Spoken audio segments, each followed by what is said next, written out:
This one.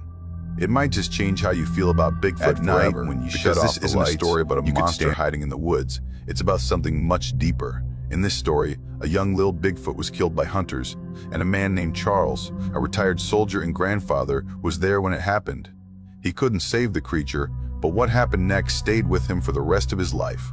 His grandson Henry, terrified and shaking, managed to capture something no one should ever have to see. The Bigfoot parents standing side by side in the snow, completely still, quietly mourning their child. It shows us that maybe these beings, trees, if they're out there, aren't monsters at all. They feel. You spend enough time, they grieve, they protect, and honestly, it makes you realize how cruel we can sometimes be. Not moving. So before No we start, drama. take a moment, hit jump that like scare. button, subscribe, and turn on the bell. It really Most helps keep folks stories watch like that this clip and alive. argue Stories that online. remind us Is it that not fake? every Is it legend a is a suit? monster. Is it some kind of art project? I shot a kid that night. Not a human kid, but a kid all the same. Somebody's child. Somebody who loved it. That's the thing that still keeps me up. Not the size of them. Not the sounds they made. It's that I stood there in the dark with a rifle and a choice. And by the time it was over, there was a dead child on the ground, and I couldn't tell you which one of us, man or monster, was worse. You've probably seen the clip. 8 seconds, maybe 10. Shaky cell phone video. Two big shapes standing side by side in the trees, shoulders hunched, backs to the camera. Between them, on the ground, something small and dark, lying straight. Most folks watch that clip and argue online. Is it fake? Is it a suit? Is it some kind of art project? They slow it down and circle things and measure shadows. For me, that 8 seconds isn't a mystery. It's the worst day of my life, trapped in a little rectangle, looping over and over. I'm 65 in that video, though you can't see me. I'm older now, retired Army. I did logistics, nothing fancy. I've seen bad things, real war things, but that winter, that's different. That wasn't enemy versus enemy. That was me, my grandson, and something in those woods that should never have crossed paths with a drunk, stupid group of hunters. Back then, I was living out in southeastern Ohio in a cabin my wife and I bought years before she passed. It's tucked way back off an old logging road, surrounded by hardwoods and hills.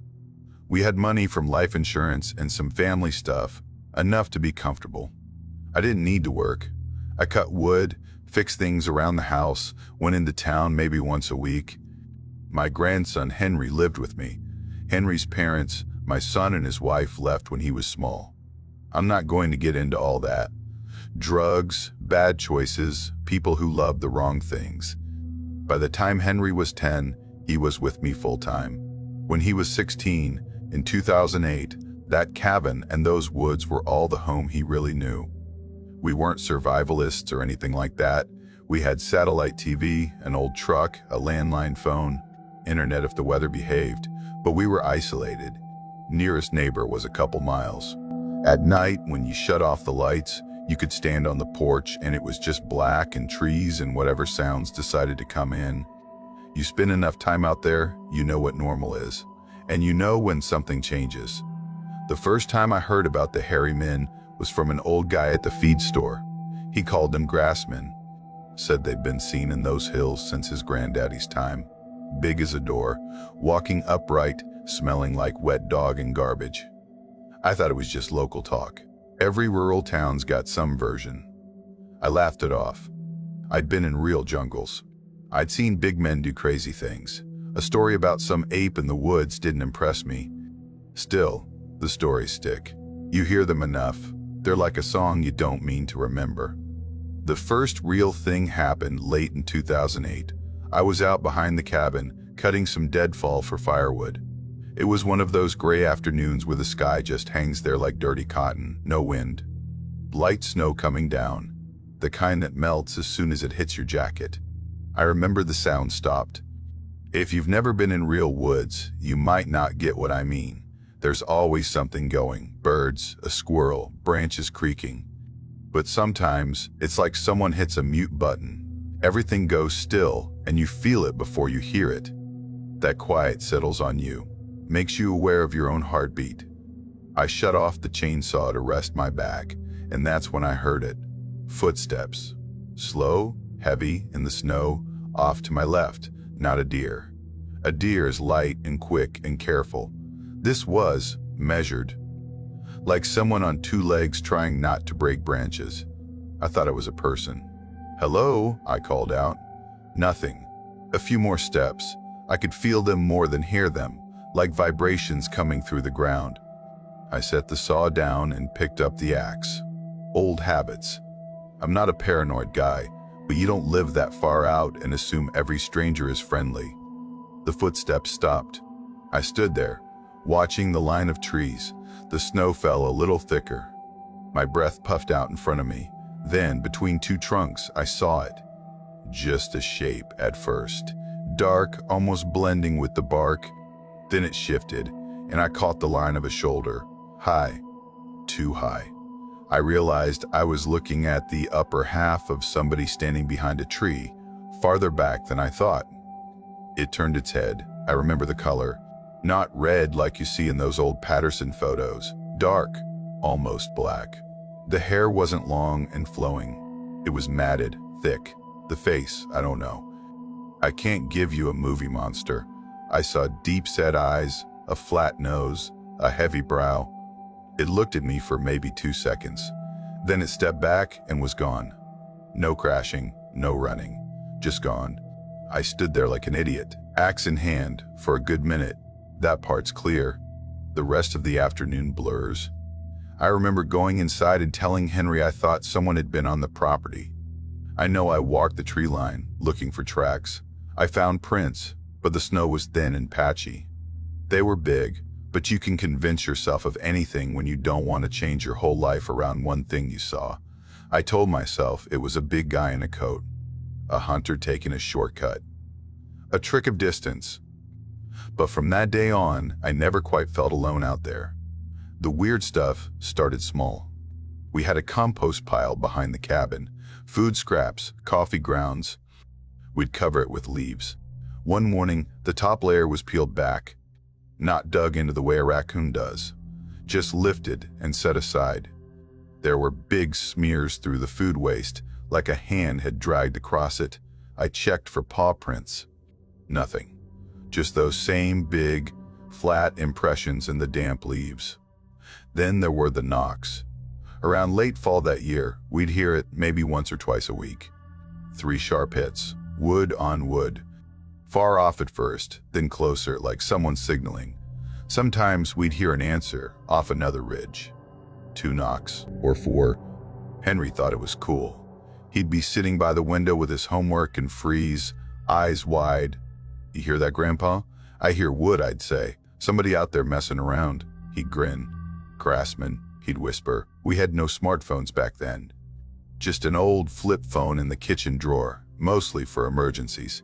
Henry begged me for a camera, but I didn't see the point. How many blurry deer pictures did we need? Looking back, maybe that was a blessing for a while. It wasn't all knocks and compost. We lost a chicken one night. I found the rest of the flock bunched up in the corner of the coop, wings puffed, eyes wild. The latch on the door was unhooked, not broken, just opened. No torn wire, no blood trail, and no chicken. A week later, we found a mess of rabbit fur and bones stacked on the big flat rock near the tree line. Neat pile. Like someone had cleaned it and left what they couldn't use. Henry drew lines between those things. I tried not to. "You don't know it's them," I'd tell him.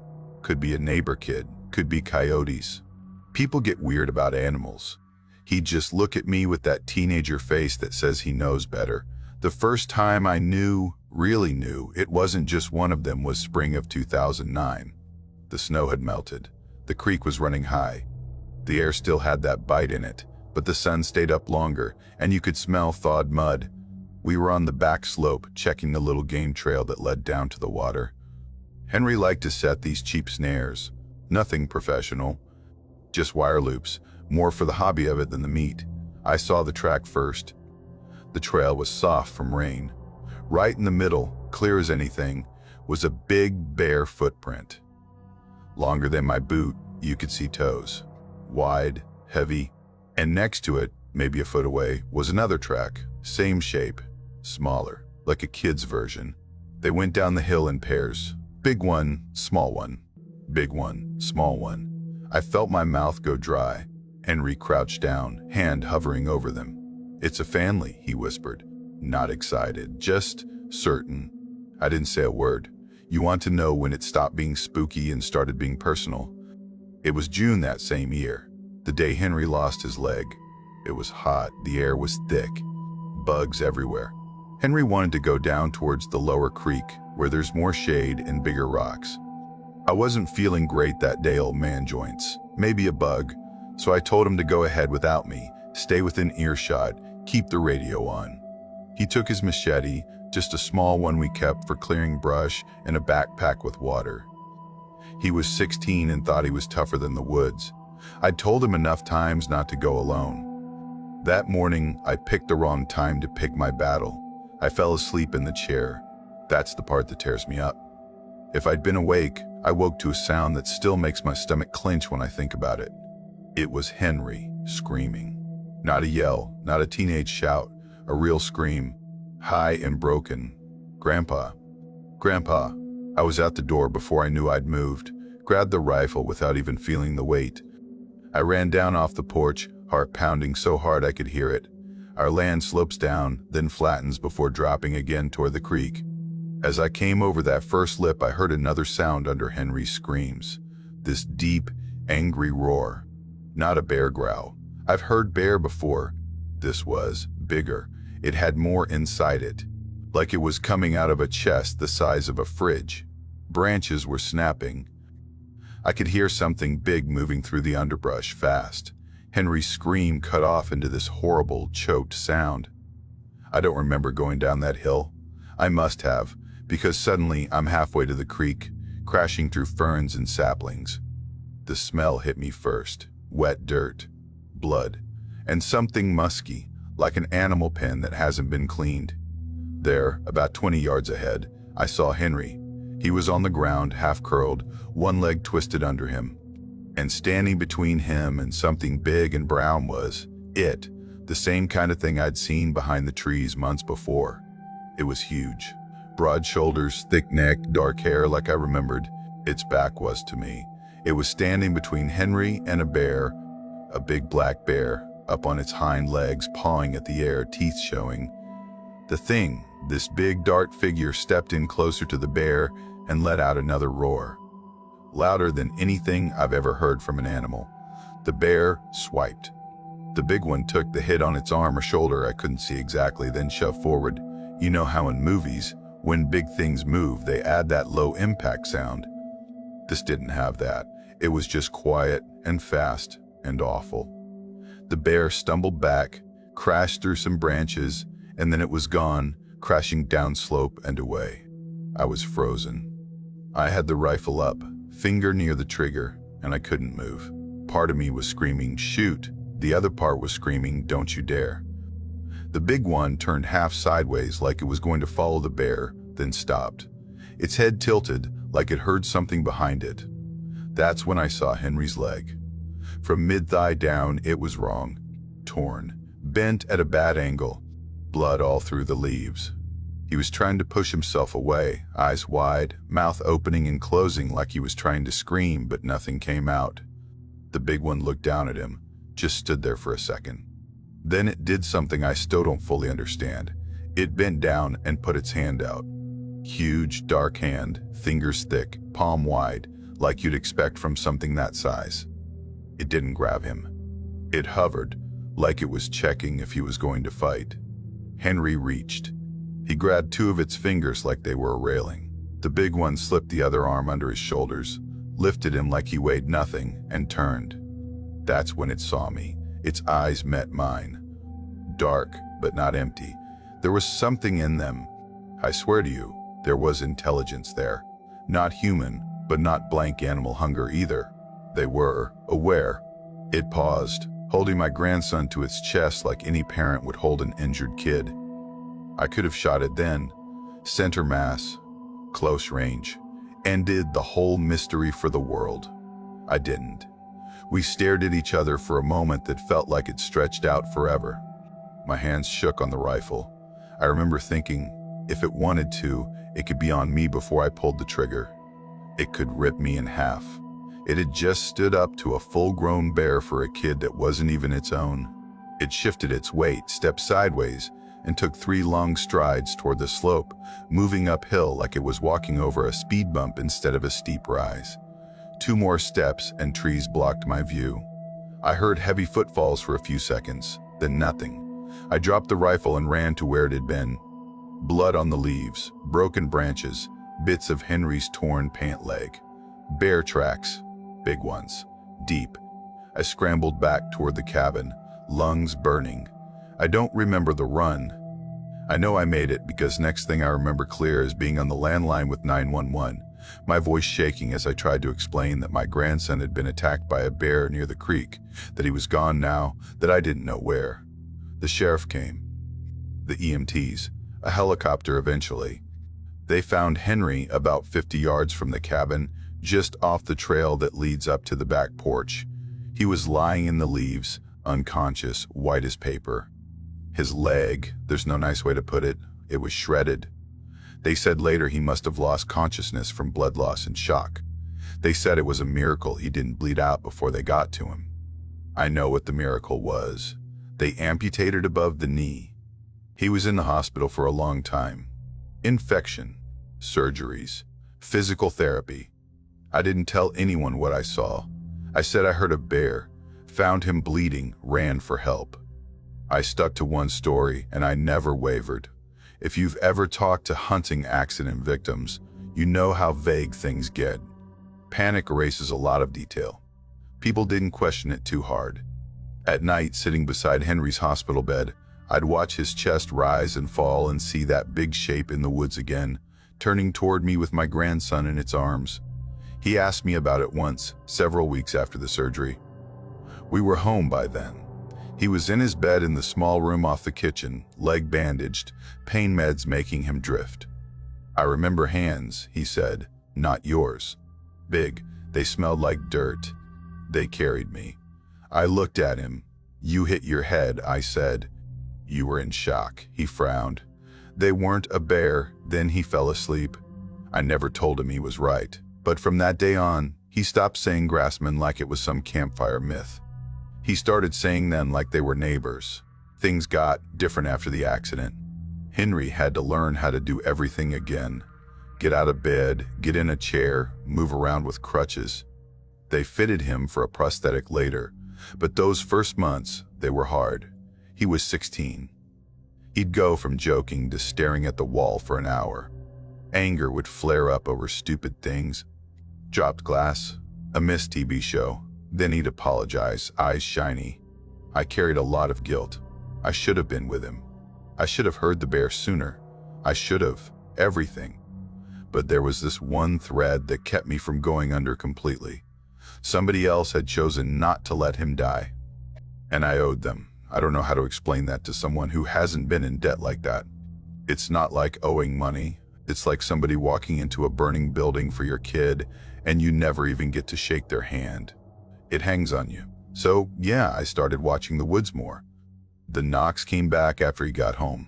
First night I had him settled and medicated. Around 10 or so, I stepped onto the porch to smoke. It was clear and cool. Stars out, crickets going full blast. 3 knocks. Far off this time, on the ridge behind the cabin. I froze, cigarette halfway to my lips. A minute later, closer. 2 knocks. Like an answer. I didn't feel the same fear as before. I felt, watched, yeah, but not hunted. It was like we weren't alone at a funeral, if that makes sense. Like there was someone else at the edge of the crowd. A few days later, there was a dead rabbit on the same flat rock where we'd found the pile of fur months before. This one wasn't picked clean, it was whole. Neck broken, laid out neat. No bites. Henry saw it from his wheelchair when I was pushing him down the path for air. They left us something, he whispered. Or they want us to leave, I said, but it came out weak. Grandpa, he said, it saved me. He didn't say bear. He said it. I didn't argue. That fall, I started leaving stuff out. I didn't make a big ceremony of it. No candles or chanting, just payment. Once a week or so, I'd place a couple of apples or some leftover meat on that rock. I'd walk away, not look back. Most of the time, by morning, it'd be gone. No drag marks, no scatter. Sometimes there'd be a little arrangement left behind. 3 stones stacked. A broken branch leaned against a rock. Once, a long strip of tree bark peeled carefully, like someone had smoothed it with their thumb. It felt like a conversation, but in a language where all you know is please and thank you. We didn't tell anyone. You don't go into town and tell the guy pumping your gas that you're feeding a maybe Bigfoot that saved your grandson from a bear. Life settled into a new routine. Doctor visits, prosthetic fittings, Henry getting more confident on the fake leg. Winter came early in 2010, snow in November. By December, the cabin roof had a permanent white cap. That's when everything went sideways. I remember the day the hunters showed up because it started normal. I drove into town for groceries and to pick up a secondhand smartphone Henry had been bugging me about. By then, smartphones were everywhere. I still had my flip phone, but the kid wanted to go online, text, feel normal. We had money. I gave in. Got him some older model, cheap, camera not great. But to him, it was a spaceship. When I pulled into the small grocery store lot, I saw their trucks first. Big pickups with out-of-state plates, camo gear piled in the back, coolers, those orange plastic ammo boxes, 4 of them, maybe 5 guys total. Beards, beer bellies, bright clothes. They had that weekend warrior look. Not farmers, not locals. In the store they were loud, talking about bagging something big. One of them joked about needing a crane to haul it out. Another said if they got fur or a head, some research group would pay good money. I kept my head down, but my ears open. "You hear about those sightings?" one of them was saying by the jerky display. "Up off County Road 7? Big 8 man, they said. Grassman or whatever. I got a buddy online that'll pay 5 figures for a good sample." 5 figures for a scalp, another said. "Imagine a whole carcass." They laughed. That cold feeling climbed up my spine. There's a difference between people who hunt for food and people who hunt like that. I've seen both. One looks at the woods like a pantry. The other looks at it like a shooting gallery for trophies. I bought my groceries, paid cash. On the way out, one of them nodded at me. "You local?" he asked. "Depends who's asking," I said. He laughed like we were friends. "We're just out getting some target practice." "These hills safe to shoot in?" "Not if you're aiming at the wrong thing," I said, and walked to my truck. On the drive home, all I could think about was those out-of-state plates. You live long enough in a place, you develop a sense for what doesn't belong. Those trucks didn't belong. Neither did men talking about scalps in a store where everybody knows the butcher. That night, Henry wanted to try out his phone's camera. "Simon," he said from the kitchen table, phone in his hand, "it's supposed to have night mode. We can maybe catch something on video. Just stars even." He was walking pretty well by then with his prosthetic. He still used the cane on bad days, but he hated feeling like an invalid. I could see that light in his eyes again. Curiosity, the kind he had before the bear. Part of me wanted to protect him from everything, wrap him in blankets, and never let him outside. The other part knew that would kill him in a different way. We packed a thermos of coffee and some blankets, threw them in the truck, and drove maybe 1.5 miles from the cabin to a little clearing I knew. It had a good view of the sky and was tucked away enough that the cabin lights wouldn't interfere. We parked the truck, killed the engine, and just sat for a while, letting our eyes adjust. It was cold, real cold. Your breath kind of sticks in front of your face. The snow crunched loud under our boots when we moved. The trees around the clearing were tall and dark, branches holding little shelves of snow. Henry messed with the phone, pointing it at the stars, at me, at the woods. "You think they're watching?" he asked at one point, half joking, half not. "I think they got better things to do than watch 2 idiots freeze," I said. He laughed. Around 10 that night we heard it, running. At first I thought it was a herd of deer. That's what it sounded like. Snow kicking up, branches slapping back. But it was heavier than deer. Closer to that day in the summer when the big one had chased off the bear. The sound came from the east, down the old logging road. We killed our camp lantern without even speaking. The clearing went dark. just the faint light of the snow in the sky. We stood there, side by side, listening. Whatever it was moving fast. Then, mixed in with the heavy steps, we heard voices. Human, shouting, whooping. That ugly, drunk kind of yell. Get him, get that son o' Favage. A gunshot cracked through the trees. Then another. The echoes stacked on each other and faded. Henry looked at me, eyes wide. He had the phone in his hand, half raised. They're here, he whispered. I didn't need to ask who he meant. More gunshots, closer now. A deeper voice yelling something I couldn't make out. Laughter. Someone swearing. My stomach dropped. They're chasing them, I said. Those idiots are chasing them. I went to the truck and grabbed my rifle from behind the seat. I hadn't planned on needing it for anything more than some coyote that got too curious. Suddenly, it felt like the only thing between us and something really bad. Stay here, I told Henry. He shook his head, jaw set. I'm not staying in the truck. You can't move as fast, I said. If things go bad, Grandpa, he said, voice tight. You think they would have left me that day, after the bear? I looked at him. I saw the kid he used to be, and the man he was trying to be. I saw my own stubbornness stamped on his face. Fine, I said, but you stay behind me. And if I tell you to drop, you drop.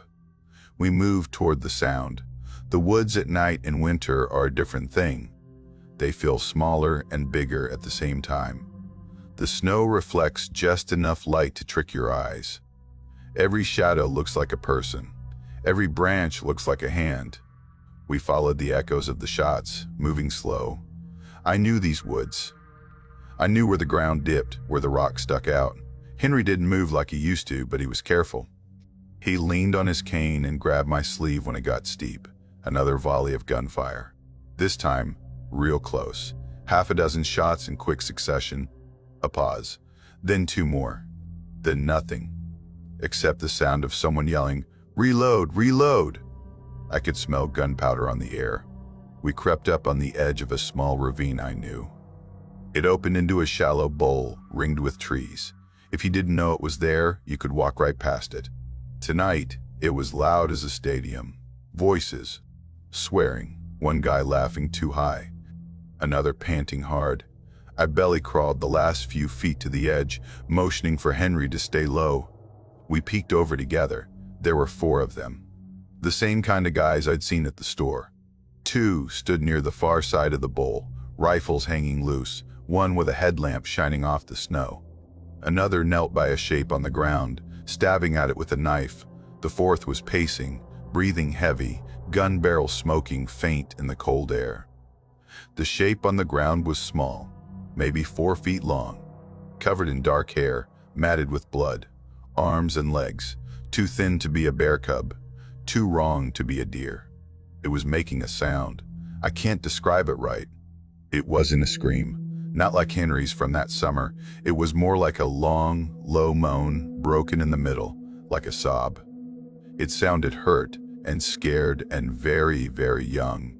My grip tightened on the rifle. "I told you we'd get the little bastard," one of the hunters said, voice high with adrenaline. "Where's the camera?" "Where's the damn camera? We gotta get pictures before we drag it." "Shut up and make sure it's dead," the one with the knife said. He jabbed again, harder. The little body jerked. It gave another sound, weak this time. Henry sucked in a breath beside me. I could feel him trembling. "Don't you puke," I whispered. "Stay quiet." "I know that sound," he whispered back. "Grandpa, that's like the noise I heard when it carried me." The pacing one kicked snow at the kid on the ground. "Where's the big ones, huh?" he yelled, like the little thing could answer. "Where's your daddy now?" "They'll come," the headlamp guy said. He sounded less sure of himself than before. "We hit it enough. They'll come running. We'll get the big one too. They can't just leave it." Another shot cracked out, point blank. The little shape jerked once and then went still. The moaning stopped. Everything got very quiet. I don't remember making a decision to move. One second I was prone on the ridge. The next my knees were sliding in the snow as I went down the slope, rifle up. "Hey," I shouted. 4 faces turned toward me. Surprise first, then annoyance, then something like calculation. Private property, I said, keeping my voice steady. You realize you're on it, don't you? The man with the headlamp squinted at me. We got permission from the state, he said. Nuisance control. You the landowner? This is my land, I said.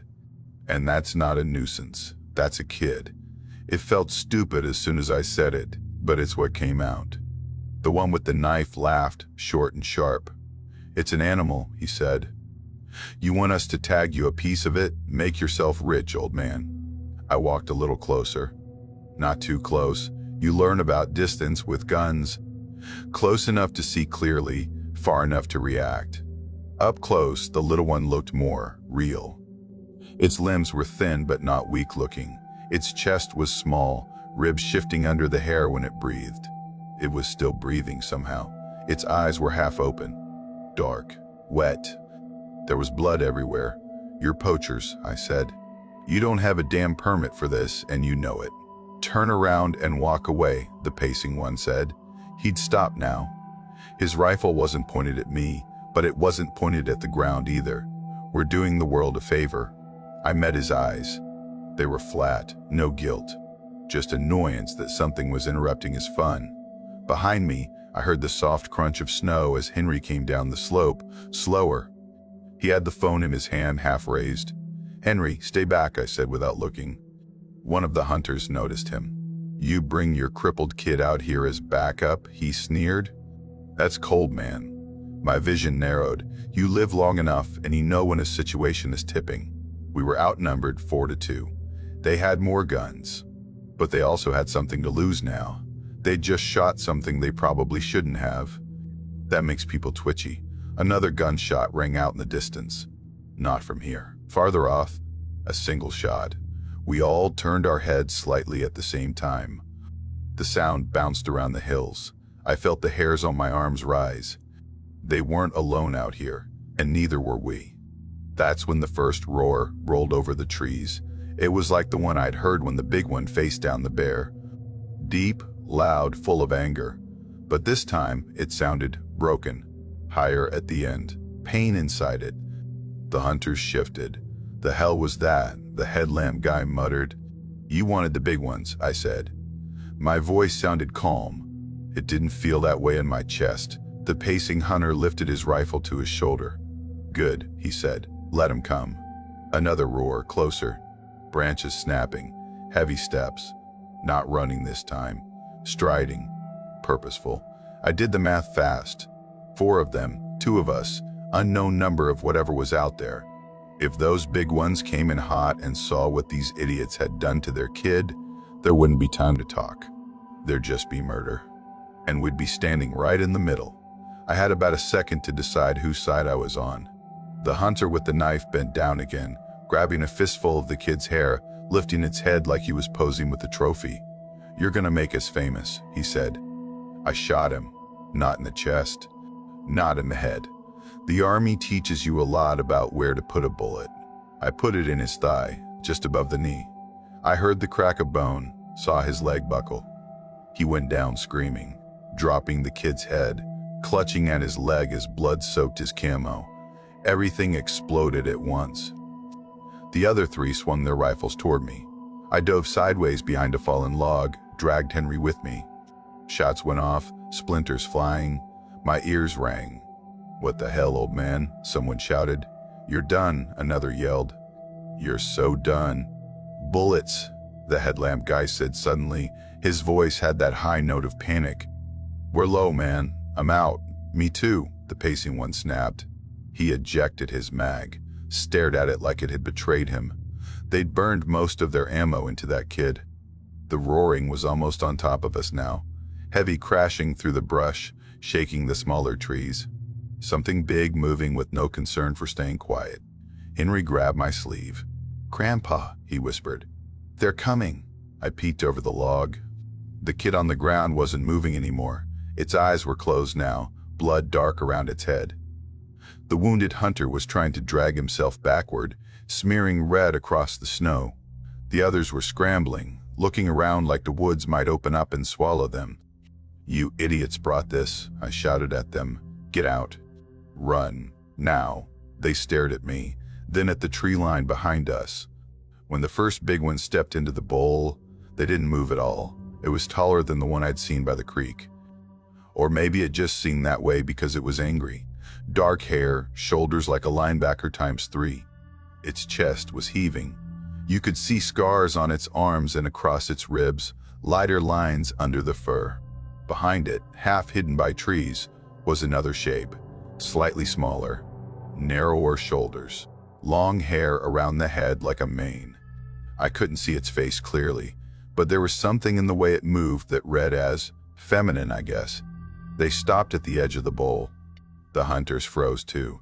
Nobody raised their gun. Nobody spoke.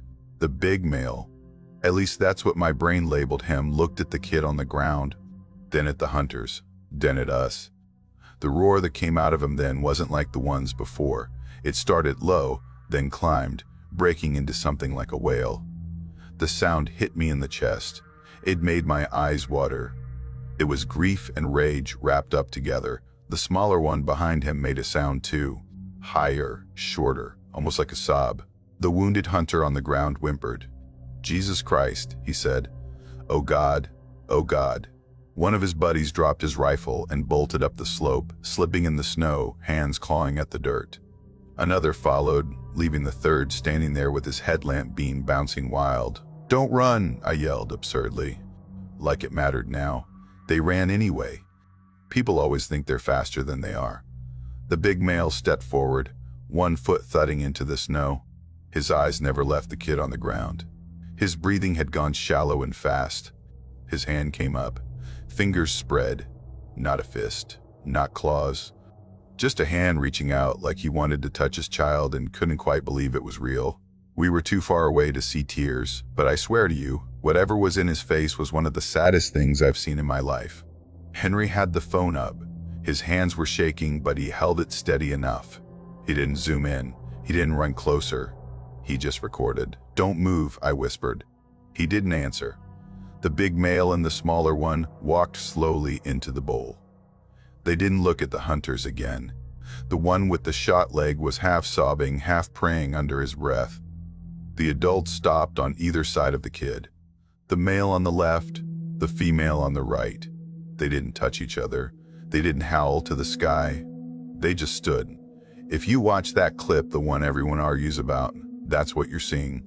Two big, dark figures, standing still in the snow, looking down. They stood like that for a long time. Long enough that my knees started to hurt from crouching. Once, the female reached down, just a little, like she was going to brush the kid's arm. Then she pulled her hand back and let it hang. The male's shoulders rose and fell. Once, his head tipped back, like he was swallowing something hard. Henry lowered the phone slowly. I saw tears on his face, shining in the faint snow glow. "We did this," he whispered. "No," I said, but it sounded weak even to me. "They did." I nodded at the hunters. The wounded one looked at me, eyes wide, face pale. "Help me," he mouthed. I didn't move. Eventually, the big ones moved. The male bent down and slid his arms under the kid's body, lifting it like it weighed nothing. The kid's head lolled. One arm swung loose. The female laid a hand gently on the kid's chest as he lifted. Just for a second, then they turned and walked back toward the trees, the kid cradled against the male's chest. They didn't look at us. They didn't run. They just left. The female's hand stayed on the kid's stomach as they walked, like she was holding him in place. When they disappeared into the trees, the silence crashed down. The wounded hunter started sobbing in earnest. Big, ugly sounds. His buddies had vanished into the woods. I still don't know if they made it out of the hills that night or not. Someone must have, because nobody found a bunch of bodies out there later. "Grandpa," Henry said, "we have to do something."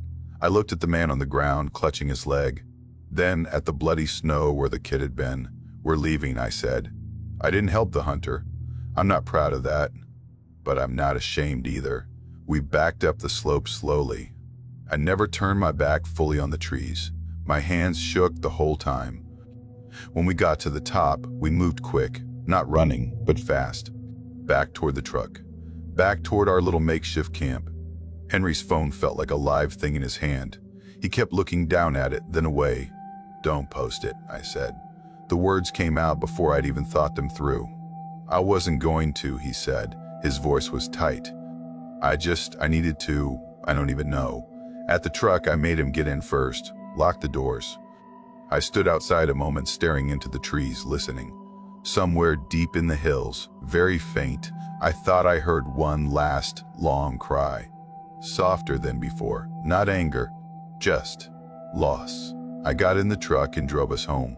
We went back the next morning. I don't know why. Some things you do because you can't stand not knowing. Some things you do because you feel like you owe it. We waited until the sun was up, drank our coffee without tasting it, didn't talk much.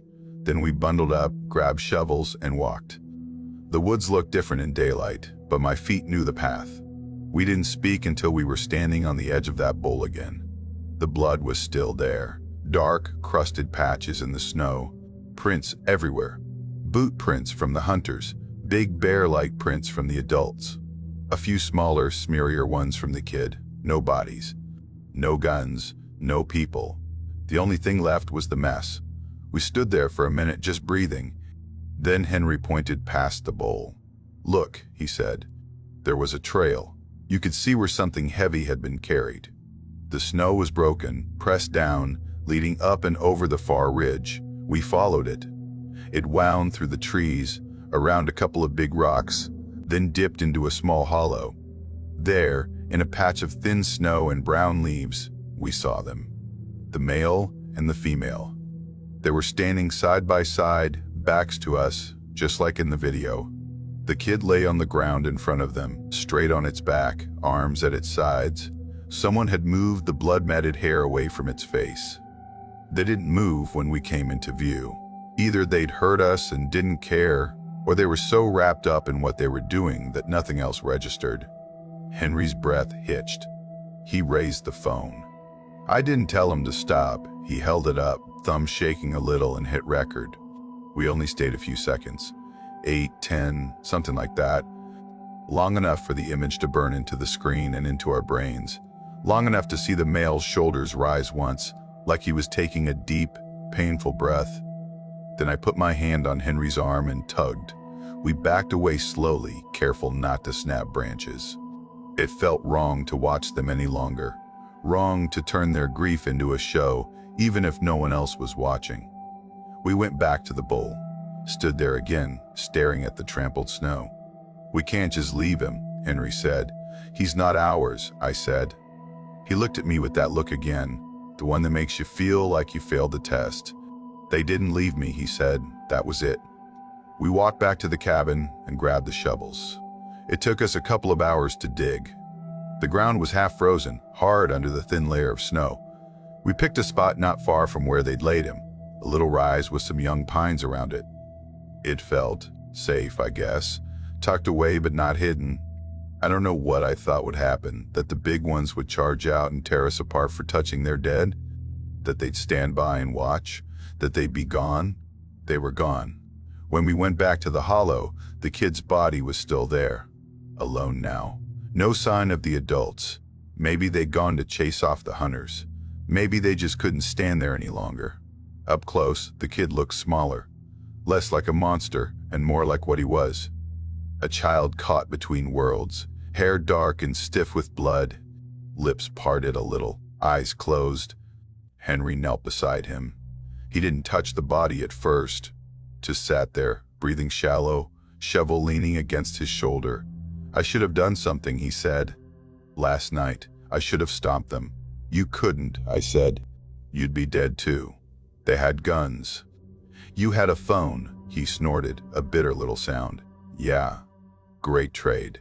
I squatted on the other side of the kid, reached out slowly and brushed some snow off his arm. The hair was coarse under my gloved hand. The limb underneath was firm but small.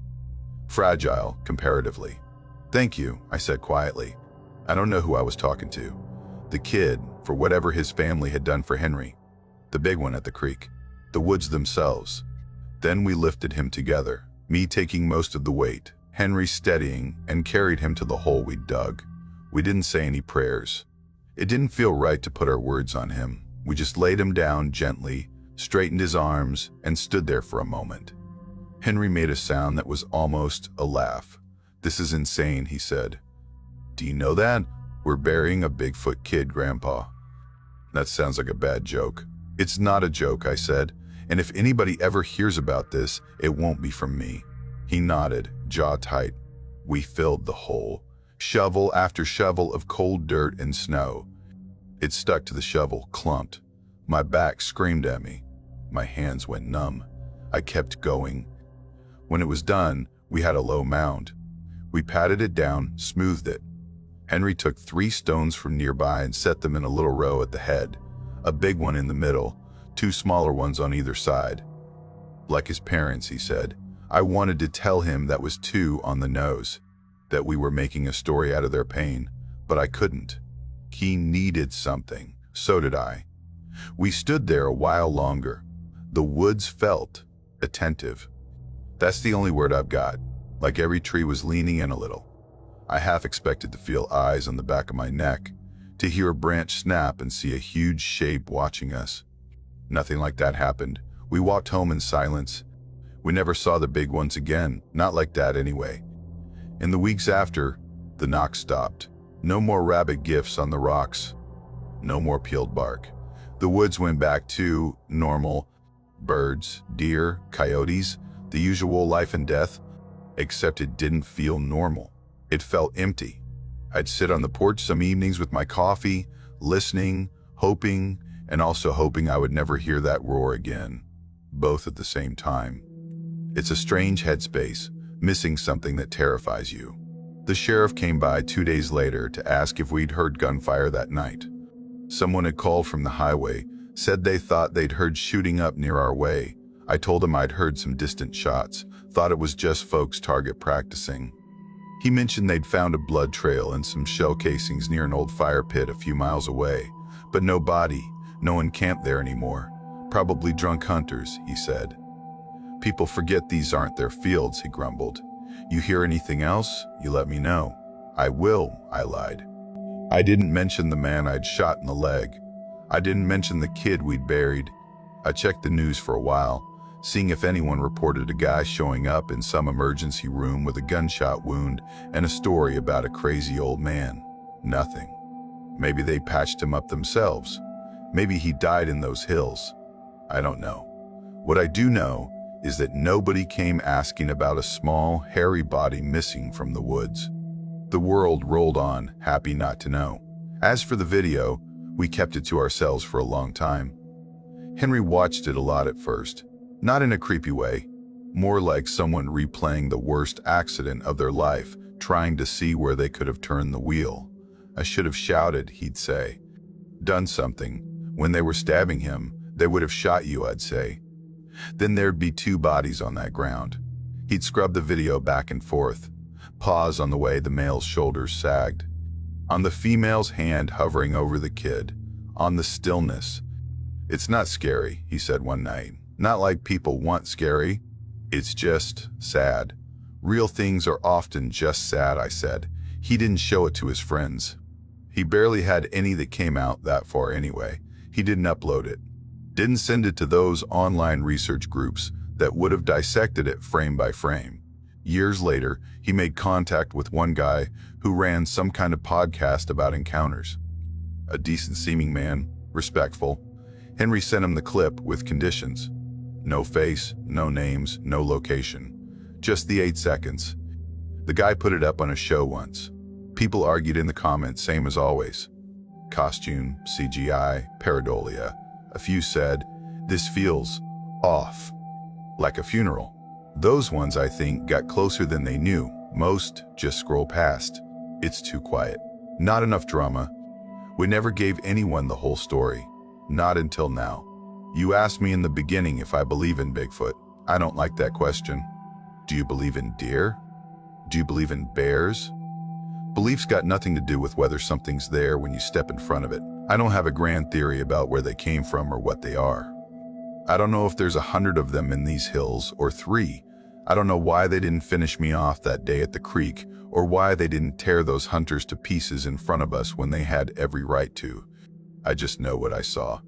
I know that something big and smart and strong enough to tear a bear off my grandson chose instead to carry him towards safety. I know that something in those woods grieved for its child in a way that looked a whole lot like the way I grieve for my son when he threw his life away. I know that there's a little mound of earth under some young pines up on a rise not far from here, where snow piles in winter and melts in spring, and that under that mound is a body the world would pay a lot of money to dig up just to prove a point. And I know I'll put a bullet in the leg of anybody who comes with a shovel and a TV crew. Do I have proof? I've got 8 seconds of shaky video and a grandson who wakes up some nights, sweating, to the sound of a roar that no one else hears. I've got a scar on my heart from a debt I'll never fully repay.